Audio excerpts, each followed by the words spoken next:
Welcome, everybody, to another episode of our Life Leaders Podcast. We were texting back and forth this morning, kind of a little note Darrin dropped me and said, we need to talk about that tonight. So here we are. We're going to share something that, talk about something that he dropped on me this morning. Well, you know, everybody says this, John, right? Every YouTube and TikTok and every motivational speaker that we hear says, you know, you've got to supersede or overdo fear, and you can't be captivated by fear, and you know, whatever the case may be, right? I mean, you've heard it all. So I'm gonna call BS on that, right? I'm calling BS on that because fear is an innate thing that teaches us healthy, non-healthy, good and bad, et cetera, et cetera. Like, you should be afraid of the hot stove, right? You touch it one time, you learn a little lesson, and you go, okay, I shouldn't do that again, right? Yeah. You know, and I get the concept. The concept is, you know, most folks, especially our motivational folks, are saying how to overcome fear, et cetera, et cetera, et cetera. And I think that is more of the thing, and not even overcoming fear, because in the context of that, when I say you have to learn how to overcome fear, it makes you think that one day I'm not going to be afraid. Yeah. So therefore, if I'm afraid that I have something of a challenge that I need to overcome, and I want to just debunk that and go, well, that's not the case. Because fear now becomes my fuel if I use it properly, right? So I just have to reframe what I believe to be true about what I'm actually afraid of. Yeah. So check this out. Here's an example, right? If I tell you, say, John, you have to overcome the fear of failure. Right? So then you go, okay, well, what does that actually mean? Right? Have you ever heard this? You got to overcome the fear of failure. You just got to get over that. You got to overcome. Like, you have to, and most of these motivational folks don't even know that's a church word, right? The word overcome is, you know, this is a Bible word that they got this from. So overcome, right? So if I overcome the fear of failure, then I'm never succumb to that again. Yeah. You're done with it. It's a one and done. Yeah. The proposal seems that way, but that's not the case. Now watch this. I don't like snakes. I don't dig snakes at all. That's just not. I don't dig snakes. I'm going to avoid snakes if I can. Yeah, that's just what I'm going to do. If me and my 3 girls are somewhere and a snake comes, I will supersede my fear of snakes to protect my children. Yeah. So I think that's better in the context. How to supersede being afraid and keep doing something or do something in spite of. And I think that's more of the context. So here's the deal. Let's talk about fear of failure. What exactly is the fear of failure? Well, my story goes like this. In 2008, the real estate crash, we lost everything we had. Right, we went from this to underneath, and you know, Jim Rome told a story. He said there was a time when you would lose all you had, and that's as far as you could go. But you know, in our society, we can lose all we have, and then we can borrow some credit on a credit card and keep going. Well, that's what I did. Right, I had this credit card debt that we had accumulated. I lost all my rental properties, everything. Right, and that left a deposit inside of me. It left a residue inside of me that now it's 2024, 15, 16 years later, I still have that residue. I still have that functioning residue in my soul that says, you remember when. I remember going to the grocery store, worrying about this card going through and us being able to get these groceries. So I think the case, John, is that we don't want what we're afraid of to cripple us and paralyze us from processing forward. But I don't think the word is overcome. I think the word is reframe.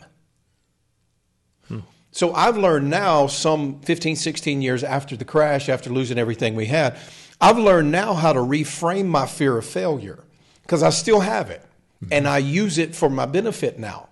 So in other words, there's the whisper. You know, I've talked about the whisper on your shoulder. Yep. So there's the whisper that comes to you, and he whispers to you things that you don't really want to hear.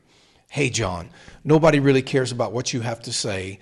Nobody really likes you. You're going to fail again. Everything you do is going to be right. You have that, whatever the story is for your whisperer, we all have this thing.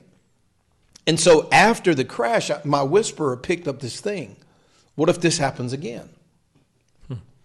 And so he started whispering to me all the time. What I've learned to do now is analyze the sound. Now check this out. I've learned to go, okay, let's talk about that. So when my fears come to me and say, you're going to fail, you're going to fail, you're going to fail again, I go, let's have this conversation. What does that look like? And what I've learned to do now that I'm successful somewhat is I've learned to go, let me allow my imagination to go as far as it can possibly go on the fear side. And then I've also learned to come back on the backside and go, okay, now you've told your story. Now let me tell you my story on the other side. Because there has to be a balance of the two. You have to, what I've learned to do is go, well, I'm going to take this fear as far as it can go. I'm going to allow my negative imagination to go down this pathway as far as it can possibly go. And then when it's done, I'm going to start talking the other side of the thing as well. And I've learned to talk about, what if we succeed? In the same dimension, right? Man, if you fail, they're going to say this is going to happen, okay. And then when he's done talking to me, when my mind stops talking to me about how far we can go on the fear side, then I start talking on the faith side. That's interesting. So you're saying you run this thing out as far as you can take it. Yep. Just go with it. Instead of trying to shut it down, you go with it and take it all the way to the end. Yep. I embrace the language of the fear. Instead of trying to reject it and avoid it and keep away from it and quote unquote overcome it and all these other things, I've learned to just embrace it and go with the flow. So what I've learned to do is go, okay, Mr. Whisperer, let's have the conversation. So most of us are scared to talk back to the whisperer on our shoulder. Yeah. A.W. Tozer, who was a theologian, wrote a book. He said, I talk back to the devil. That was the name of the book. I talk back. It's a great book. I talk back to the devil. Here's how I've learned to still be afraid of failure and become successful. I stop fighting the thought patterns when they come to me. But first you got to recognize that this is a pattern. This is a thought pattern of fear. And then be okay with having that thought pattern. Because most of us here, I need you got to overcome fear. And our assumption is that there's this magic day where I'm not going to be afraid anymore. And I've lived long enough. I'm almost 52. I know you're already 52, but I'm almost 52. I'll throw that in there. And I've realized there's no such day. There's never going to become a day in my life where I don't have fear. I don't have fear. If I get up and talk, they're not going to like what I say. I'm going to look foolish.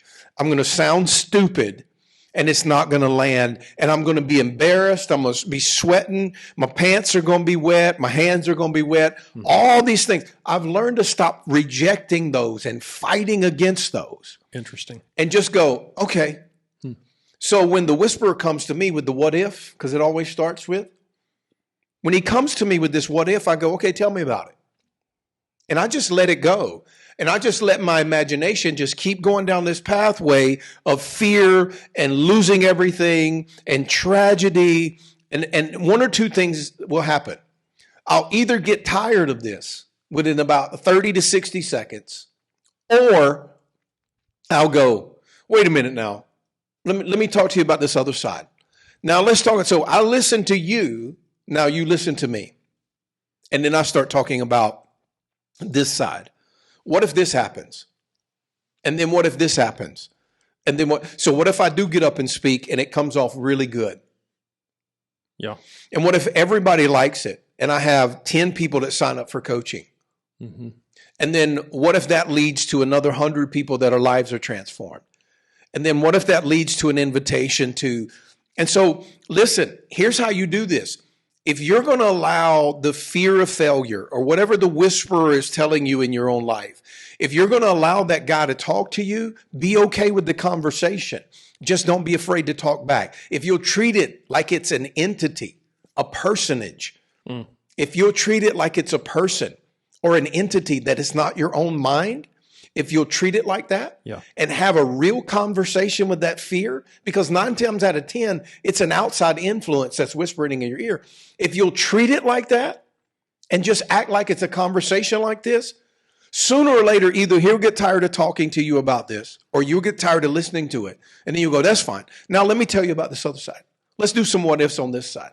Yeah. Right? You've seen the movies where they got the devil and the angel on either side.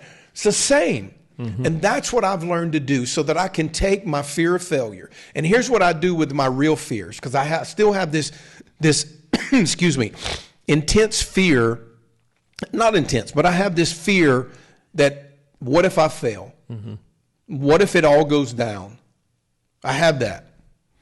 And I use that as my fuel. So you get better and better. Here's the trick. You get better and better at shortening his conversation and elongating your conversation of faith, of what I call faith. Mm-hmm. Does that make sense what I said? Yeah. So as I've gone through the years, I've noticed that when the whisperer comes to me in whatever fashion he comes to me in, I've learned how to shorten his conversation. I don't reject him. I don't push back to try to resist it. I let it go. Mm-hmm. But then I just reboot it, if you will. Yep. And I regurgitate my own language of faith. Here's the key. I got to have something in my heart of faith to regurgitate a different kind of conversation. Most folks wait. Now watch this. This is very key. Most people wait until the contradiction comes to try to find something of faith to engage the contradiction. You can't wait. You can't wait until it starts to rain before you start digging the ditch to hold the water. You have to, every day, in every way, fill your bucket full of faith in whatever means possible for you. You've got to put faith in your heart, because when the contradiction comes, you've got to have something to say, John, on the side of faith. I don't care what your faith is. I don't care if you believe in Jesus like me. None of that stuff matters to me. But you've got to have good things to say back to the whisperer. Because if you don't have good things to say, the whisperer takes over. He already won. And here's what happens. Then he paralyzes me. I remember a day I was sitting in my office, the building that I now own. I was sitting in my office and this thing came to me. What if you fail? What if it happens again? What if everything crumbles? And I remember sitting there and there was like 2 minutes of sheer terror. It's the old shoot, right? If we weren't a Christian podcast, I'd say it. But it was this, oh my God moment, right? And in those moments, I've learned to not resist, but to relax and breathe. Whether he talks to me for 60 seconds or 60 minutes, I've learned sooner or later it'll end. I just have to have something to say. When it's said and done, I've got to have something to say. I've learned that if I'll fill my heart with positive things, if I will fill my soul with faith, even when I don't feel like filling my soul with faith, even when I don't feel like reading another good book, listening to another good podcast, or heck, even just don't feel like listening to a motivational YouTube video, I've learned to keep filling my stuff up. Because there's going to come a moment when the contradictory sound comes to me, wanting me to live in some kind of paralysis of fear. And I had to learn to stop resisting it and fighting this fight and just let it be, but then to respond to it. That's the key. The key is to respond. And you have to respond in a couple of things. You have to respond, number one, in your mind and in your spirit. You got to respond by faith. And then number two, you got to respond in action. You've got to respond in action. So what I do is I've learned to think in positive terms. So what I do, when he comes to me, like this particular time I'm talking about, he comes to me, this whisper comes talking to me, and he starts talking to me about the real estate market is going to crash again. You're going to lose everything you have. And now you're 10 times farther than you were before. You're never going to be able to dig out of this hole, and blah, blah, blah, blah, blah, blah. And you got all these families that are dependent on you, and da, da, da, da, da, all this stuff, right? I said, yeah, that's probably true. But what if we don't fail? What if this one deal works out? What if this one deal turns into $30 million? And then what if that deal, that $30 million deal, turns into a $50 million deal the next year, etc.? And I just walk my way down. And I start talking. And watch this, John, because something happens inside of me. Now, I've given my whisperer all this room. And then I start the rebuttal like we're in a court. You got the plaintiff and the defendant, and I start my rebuttal and I go, yeah, you're probably right. That could happen. But what if this over here happens? And so what happens is I begin to think positive. And here's what happens every frigging time an idea comes to me. Wow. An idea comes out of the thin blue air that I didn't know I had inside. But I need the contradiction in order to challenge me in my status quo, to ask me a certain question that I can respond to by faith. But here's what happens, and you got to catch this, folks. You got to catch this. If you don't fill the bucket up with good things, when bad things come, it's too easy for you to stay on this road. I've learned that every day, for the first 2 hours of my day, I got to fill my life up with good things. I've got to fill my bones up with faith. So that when the reservoir, when my life hits a contradiction, I can reach into the reservoir of my life and pull out faith, and I don't have to go search for it. I don't need a YouTube video. You can't go to YouTube. You can't pull out your Bible at that moment and go, well, here's what the Bible says. You got to have that in your belly already. It's got to be inside. It's got to be living inside of you. You've got to have enough good things living inside of you when contradiction comes that you can allow the contradiction to talk, but then you have enough power inside to go, well, what if this happens right here? What if she does get healed? What if this cancer does get dried up by this radiation and she lives to be 180 years old? You've got to have that inside before the contradiction comes. Before the contradiction. So here's what I want to say. This is why I'm calling BS on the quote-unquote overcoming of faith. Number one, the word overcoming makes me feel like that there's one day I'm never going to be afraid again, and I'm not going to have fear, and that's never going to be the case. There's always healthy fear. You should be scared of alligators when he's hungry. You shouldn't swim in the pond with the hungry alligator. Yeah. You just shouldn't do that, right? You should be afraid. Alligator's stronger than you. Yeah. You should be afraid of the hungry lion. You should be afraid because that dude's stronger than you. You need to be fearful of the agitated gorilla. Because I don't care how bad you are, Samson, you're not whipping the gorilla. Yeah. Gorilla's a bad boy, right? So there's healthy fear. And then you got to learn how to take that healthy fear and use it to your advantage. And so, but until you get your bones filled with good things, until your belly overflows with good things, when the contradiction comes, listen to me, folks. When the contradiction comes to your life, and it's going to come, fear's going to come to you again. Don't let them fool you that you're going to get so anointed and you're going to get so strong and you're going to get so much money and so successful that fear is not going to be a part of your life. That's a lie. It's not going to happen. You're always going to have to deal with this. You're always going to have to deal with the whisper that sits on your shoulder that tells you nobody cares what you have to say and you're not important or whatever the case may be for you. The key is to fill your bucket up with good things prior to the fight, prior to the contradiction, so that when that contradiction comes, I've got an answer. And if you'll learn the process of accepting of the fear and the sound of the fear instead of the rejection of the fear, and just go, no, let's have a conversation. Treat it like an external entity and not like it's just a play in your own mind. Treat it like it's an external entity and let it talk, and then go, well, let me talk a little while now. And then you have something inside to say that's good. You will, number one, you'll get a great idea. And then number two, you'll get an action model. You got to move. You got to move. And you got to be able to talk good things on the backside of that. So listen to me. Don't let people fool you that if you get $100 million or $1 billion or $1 million, whatever your number may be, that you're not going to have fear. It's not that way. Or if you had the perfect husband or the perfect wife, that you would never be afraid.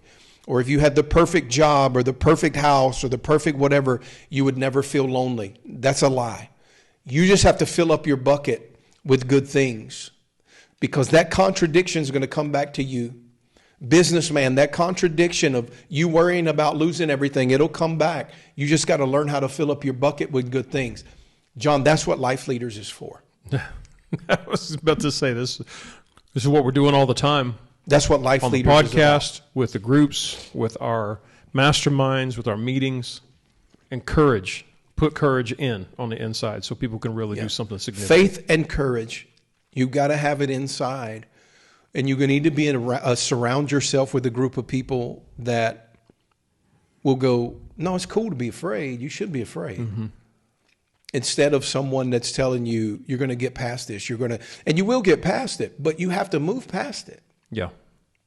Well, I get anxious and I don't want to do that because I feel a certain way. I get it. It's irrelevant. You have to move toward the fear. Sooner or later, you're going to have to start walking toward the roar of the lion. Sooner or later, you got to walk towards the roar, and you cannot sit dormant. The Bible verse said the starving men, the blind men were sitting there and said, why are we just going to sit here until we die? Let's do something. We may die moving, but let's move. Look, if you'll fill your belly up with good things, when the contradiction comes, you will have something good to say. Don't reject the fear. Embrace it. Let it talk. Let it talk. Just have something to say back. Mm-hmm. That's how I've learned to win the battle. And I swear to you, his longevity of sound gets smaller every time we have conversations together. Every time now, it gets smaller because he knows, this sound of fear knows, I'm ready. I've got something to say back to you. It's okay if you bring your fight to me. Just bring it, because I've got something to fight with. That's how I've won. I was thinking, you were talking, one of the things that entity is looking for is agreement. 100%. Bro. So if you let it talk its way out, let it have it say, and then you have something to say back, there's no agreement. And so there's no empowerment of that. It's funny, this whole talk tonight, I forgot about this week.